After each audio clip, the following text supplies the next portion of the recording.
If Confrérie of Cabriere wants to poach clients from Northland Bank, that's fine. But I'm afraid you still owe the bank a hefty sum of mora. So why don't we work things out between us first, before you get back to your little conversation here? You're from Northland Bank. But we said we'll pay everything we owe next month. Why are you hounding me now? Traveler, Paimon! I didn't think I'd run into you here in Fontaine. What are the chances? We're surprised to see you too! What are you doing here in Fontaine? You didn't want to stay in Snezhnaya? Long story short, I've already been in Fontaine for some time now, and honestly, things have been pretty boring. But it seems that fate brought our paths together today. Not only will I have some good friends here now, but ones who always seem to find trouble. Either way you look at it, it seems things are going to get a lot more interesting now. Pretty sure we'd want to avoid anything that you'd find interesting. Besides, our trip here has gone pretty well so far, right, Traveler?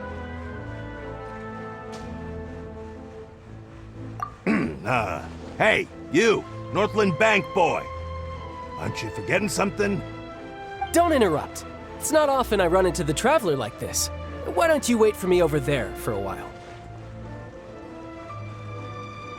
You kidding? Aren't you the one looking for us? You really expect us to sit and twiddle our thumbs while you catch up with your friends? Listen to me, boy. If you want your mora, fine. Why don't you come and take it? Hey, I just said not to interrupt. Oh, by the way, Traveler, the last time I took Tonya and Tusser ice fishing, Tusser said, "Hey! That's way over the line! All right, boys, let's see who has to pay up now!" Can you at least let me finish one sentence? Fine. Though the bank told me not to get rough with our clients. You're the ones who started it. This is an act of self-defense. You two will have to be my witnesses, okay? I'm sure this won't take long.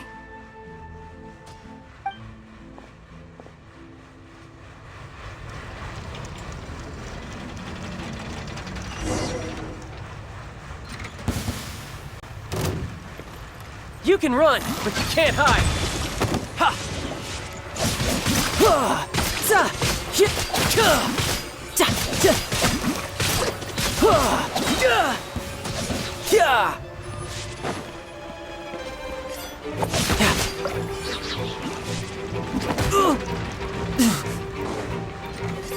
Brace yourself. This is gonna hurt.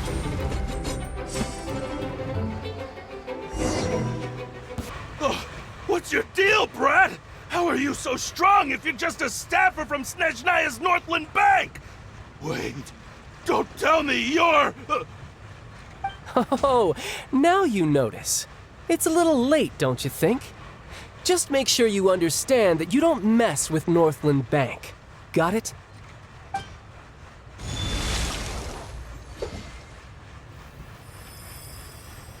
Huh? Now's my chance!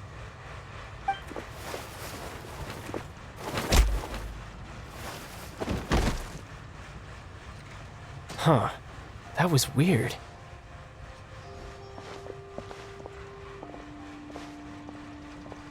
I'm not sure. It's as if I suddenly lost control of my hydro powers when I needed them. Maybe there's something wrong with my vision? Strange. How could that happen? First time Paimon's ever heard of someone losing control of their vision. Never mind. It doesn't matter. If I want to stay sharp, I shouldn't be relying too much on my vision anyway. Besides, I always have my delusion in case I need it. So what are you doing in Fontaine, child? And don't say it's work for Northland Bank. Well, I guess it's because I've been in a bad mood lately. Huh? What kind of reason is that? Wait, since when do you feel down about anything? I don't know. Maybe I still have a lot to learn about myself. But recently, there seems to be some sort of restless power stirring inside of me. And I don't know why, but every now and then I feel like I'm in a terrible mood. Maybe you losing control of your vision just now is connected with that power you're feeling inside. That is a possibility.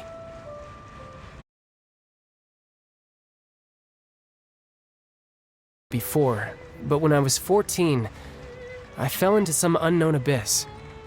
It was during that time I learned nearly all of my abilities. The one who took me under her wing and taught me was named Skirk. She was always quiet and very mysterious. Nobody knew where she came from or what she had been through, and she was always very strict when teaching me combat techniques. One time, I asked her why she was willing to take me on as an apprentice. From what I could make of her answer, it was because I had awakened it, and traces of it remained on me.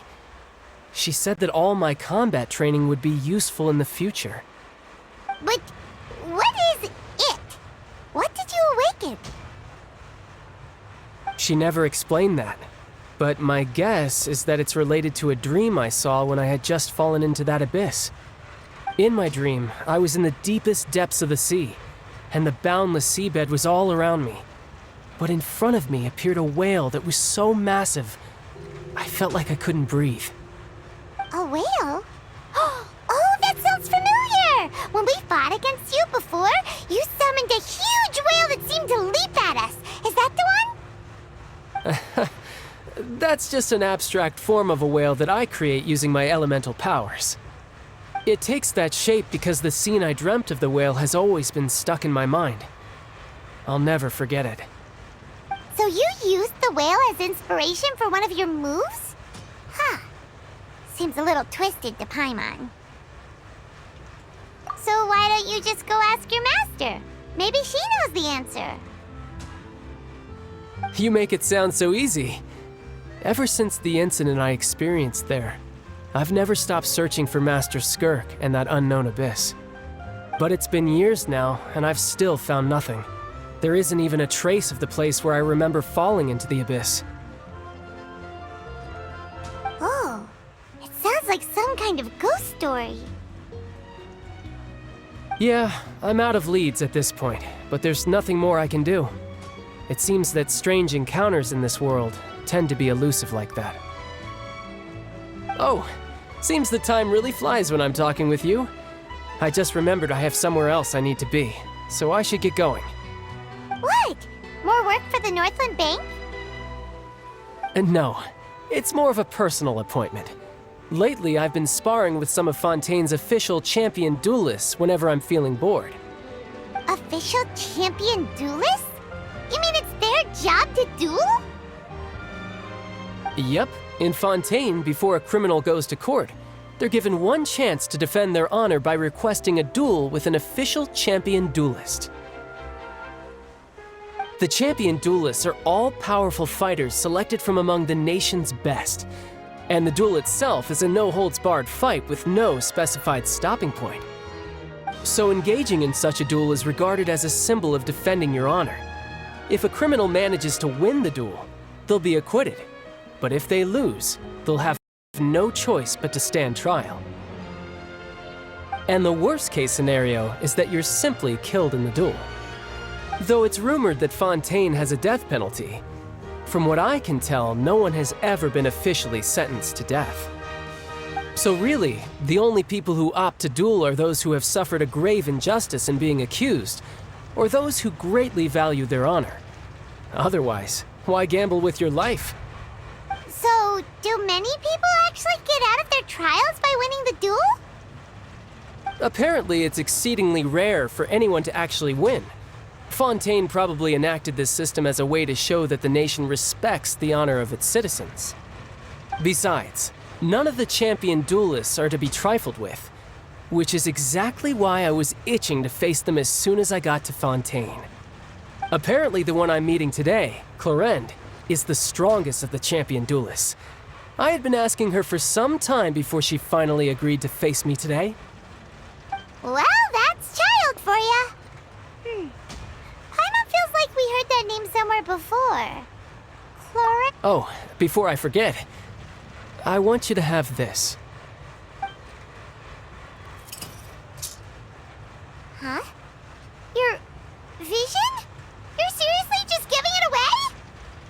I'm just worried that it could become uncontrollable again.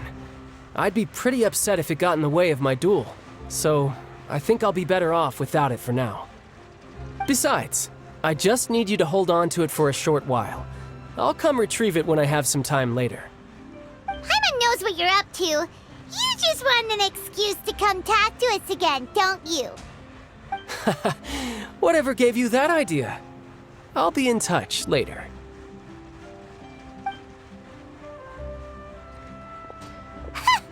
That sneaky guy.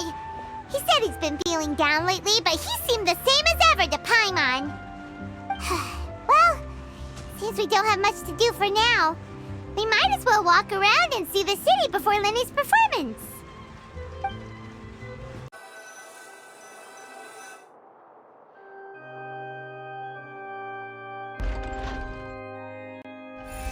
It would appear that I must repeat my question again, Mr. Tartaglia. Do you accept the charge that you are the true culprit behind the serial disappearances case? To be perfectly honest, I don't understand your country's complicated court system or the reason why I'm being charged with something I've never even heard of. However, I did hear that people who have been charged can choose to participate in a duel to clear their name. Is that right? In which case, as long as I accept the charge, I can have an all-out fight with that champion duelist Clorend, right? I've got to admit, that's one of the most enticing offers I've ever received. When I privately sparred with her last time, she was obviously holding back. Real disappointing. Hey! Don't you understand? You're currently the prime suspect for a major case. This isn't the place for you to be looking for fights. Oh? Sounds like the Hydro Archon wants to lecture me on the ways of the Opera House. Then why don't you duel me too?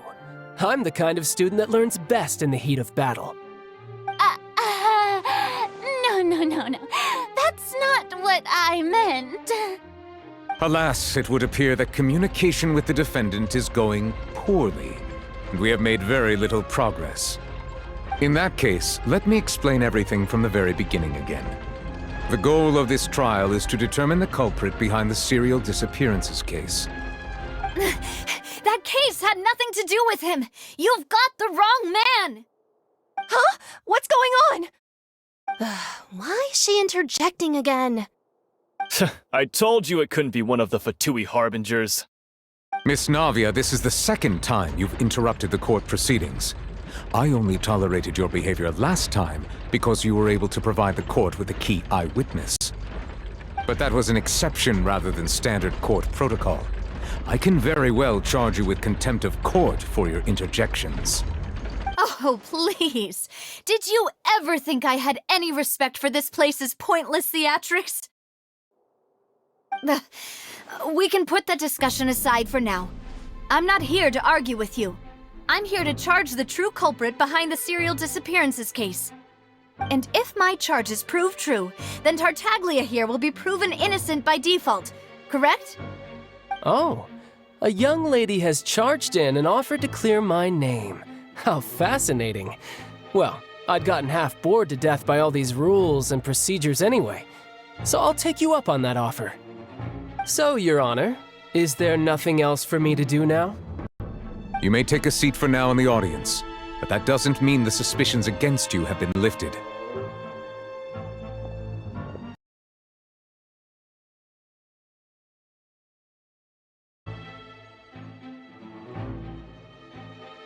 Traveler, please submit all the evidence you have collected to the guards, so that I might review and summarize the truth behind the serial disappearances case.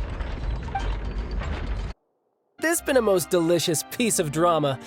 The villain has been caught, justice has been served, past wrongs have been righted, and it's a big ol' happy ending. Since it's been such a great show, I'll just let the false accusations against me slide. Either way, I've still got some business to attend to, so if you'll excuse me... Please wait just one moment, Mr. Tartaglia. What now? None of this has anything to do with me. According to court protocol, since this trial was initiated due to a charge against you, A verdict must also be made regarding the initial charge before the trial can conclude. Oh, come on. Is this really necessary? Haven't you already caught the real criminal? Isn't it time for side characters like me to exit stage left? Please respect the laws of Fontaine. This has always been the rule. All right, but this sure is a lot of hassle. All I need to do is stand over there, right? Let's just get this over with. Through evidence presented in the public trial that was just held, it has been established that Mr. Tartaglia has no direct connection to the serial disappearances case. The guilty party has been identified, and thus it is logical to suppose Mr. Tartaglia is innocent of the charges. We now turn to the Oratrice Mécanique d'Analyse Cardinale to render the final verdict on the charges.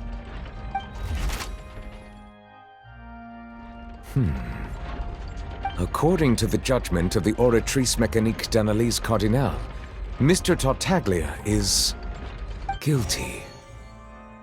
What? Hey! That's not funny! Didn't you just say I'm supposed to be innocent? What's with this verdict? Is your justice machine malfunctioning? Huh? This has never happened before. The Oratrice actually returned a different verdict from the Chief Justice. I mean, have you ever heard of an innocent Fatui Harbinger? Do you think the Oratrice might have just convicted him on general principle? But weren't the charges about the serial disappearances case? No matter what else he's guilty of, it shouldn't affect the verdict in this case, right? The judgment of the Oratrice Mécanique d'Analyse Cardinale is, by law, the final verdict of the court. We must accept the guilty verdict. Guards, please take the suspect into custody per court protocol.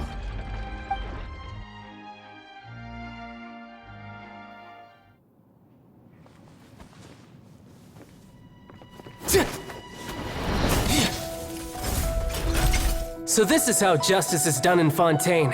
What a joke. You've got your rules. Well, I've got mine too!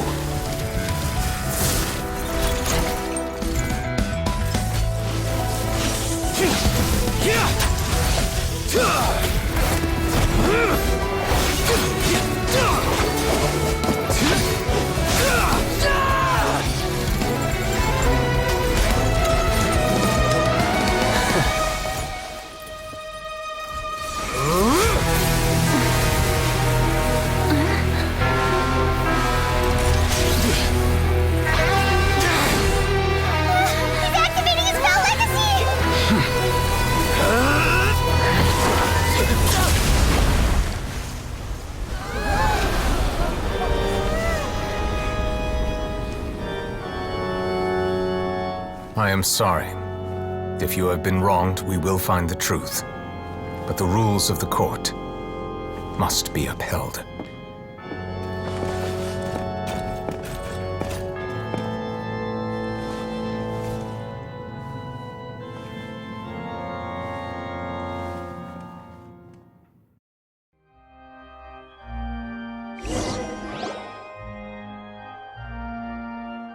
Hey, Monsieur Nouvelette, what's going on?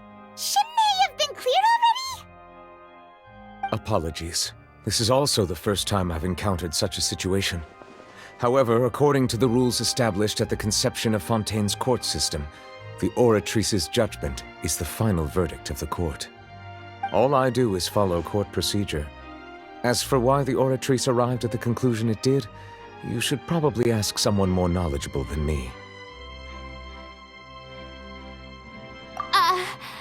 Why are you looking at me? I had nothing to do with it! I don't know what happened there either! Hey, stop staring at me!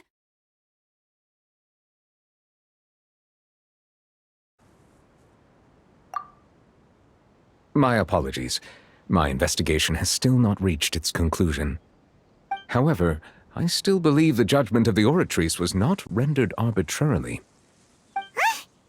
But you also said you thought he was innocent. For many years, I have been quite aware that the Oratrice does not simply mechanically repeat the verdict that I give on each case. As a divinely created mechanism, the people's unified faith in the concept of justice is integrated into it. Not only can it produce the incredible power of indemnitium, but it likely also possesses other traits, such as self-awareness. Which is all to say, I have been prepared for a situation like this for a long time. So when Lenny told us that he heard a human voice from the room where the Oratrice's core is stored... I was not aware such a thing had occurred. Perhaps that could serve to prove my conjecture. I will add that to the list of items to investigate. In any case, I am inclined to believe that the Oratrice does have a methodology all its own. We just do not have enough information. Based on Farina's reaction, I doubt even she had any idea what was going on. She managed to bluff her way through it, though, with her time-tested twin tricks of bravado and drama. While we do intend to get to the bottom of this, for now, we regret to say that the Fatui Harbinger will just have to bide his time in the fortress of Meripede. If we did incorrectly convict him of crimes he did not commit, we will most certainly compensate him to the fullest extent allowed by the law. If you ask Paimon, the only compensation he'll want is a no-holds-barred fight with you.